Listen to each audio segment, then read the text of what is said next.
Now we're going to look at possible content of your statement in sexual orientation claims.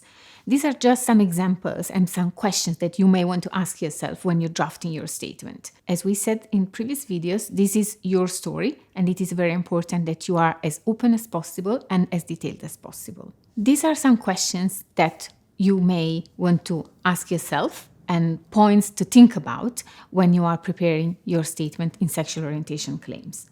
First of all, how do you identify yourself? Are you gay, lesbian, bisexual, or you do not like any of these labels? You want to be identified in a different way?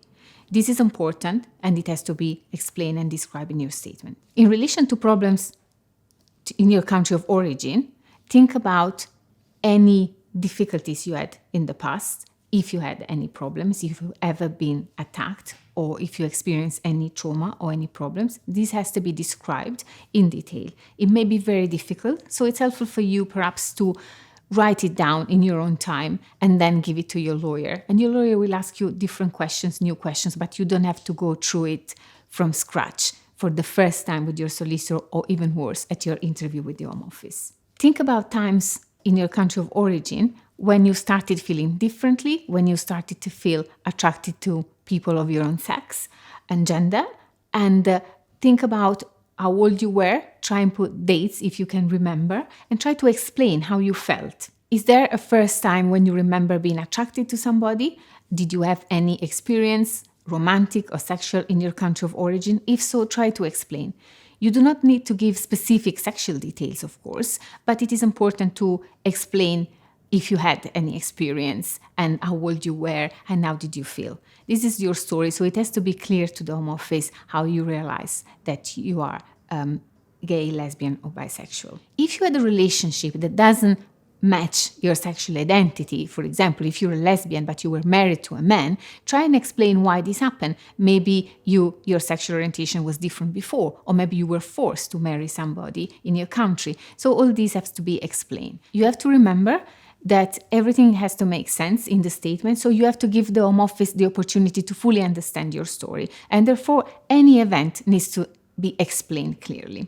Another question that is worth thinking about is, how did you feel growing up in a country where you couldn't express yourself? And explain, were you able to express yourself in any circumstances? Did you have to hide your sexual orientation all the time? If you've been mistreated in any way, it is important to describe this and to give details.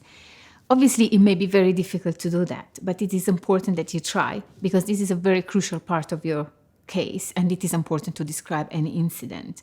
If it's too painful to discuss, talk to your lawyer or try to put this in writing before you talk to anybody about that, because it may be easier for you. In terms of what happened to you in the UK, you can explain if you have been living differently now, more openly in the UK.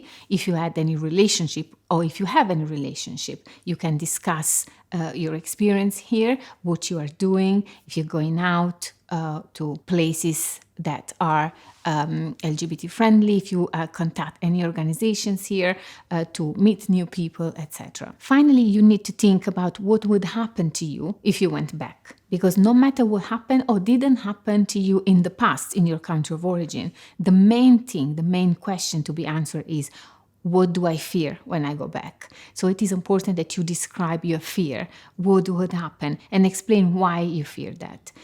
If you come from certain countries, it may be very obvious and well known that LGBT people are mistreated, but still it is up to you to explain in your words what you fear in your country of origin. It is possible that in your country you fear the authorities, or it is possible that you fear someone else, for example, your family. In this case, you need to think whether it would be possible for you to go somewhere else in your country, far from your family. Would you be okay living somewhere else? Because if so, you may not be entitled to international protection because you can go somewhere else in your country. Or would it be very difficult for you to live outside your home area in another area where you may not have any support? You need to think about it and discuss this in your statement. What would happen to you if you went back now that you've lived in the UK? Are you different now? Would you be able or willing to hide your sexual orientation back in your country? And why would you hide it? Because you fear persecution or because you're a private person? You need to explain all this and you need to discuss it in your statement.